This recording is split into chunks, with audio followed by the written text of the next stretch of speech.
తెలుగు భాషను ఒక చిన్న పద్యం ద్వారా ప్రపంచంలో నిలిపిపోయినాడే రాజు కూడా చక్రవర్తి అంటారు.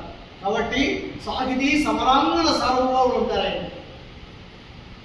తెలుగదేలయన్న దేశంబు తెలుగేనో ఏను తెలుగు వల్ల ఉండ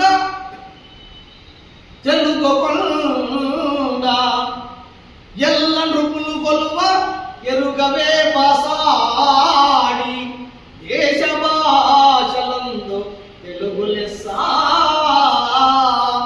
దేశ భాషలందు తెలుగు లెస్స. జయ హో శ్రీకృష్ణదేవరాయలు, జయ హో శ్రీకృష్ణదేవరాయలు. మరి చదువు గొప్పతనం పద్యం చెప్పి ముగిస్తాము. కాబట్టి మీలో సర్వ జ్ఞానాలు పెంపొందించుకోవాలి.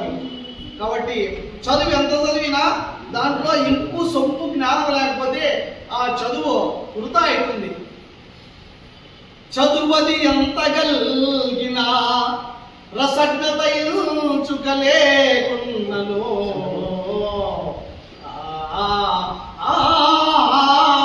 చదువు నిరర్థకంబు గుణ సంయుతులెవ్వరు మెచ్చరచటల్ పదులుగా మల్చి నలకూర పాకము చేసినదైనను ఇంపొదవెడు ఉప్పులేక రుచి పుట్టగనటయ్య నేర్చునటయ్య రుచి పుట్టగా నేర్చునటయ్య భాస్కరా. కాబట్టి చదువు అనేది ఇన్ని పుస్తకాలు సమర్పిస్తున్నా. కాబట్టి అది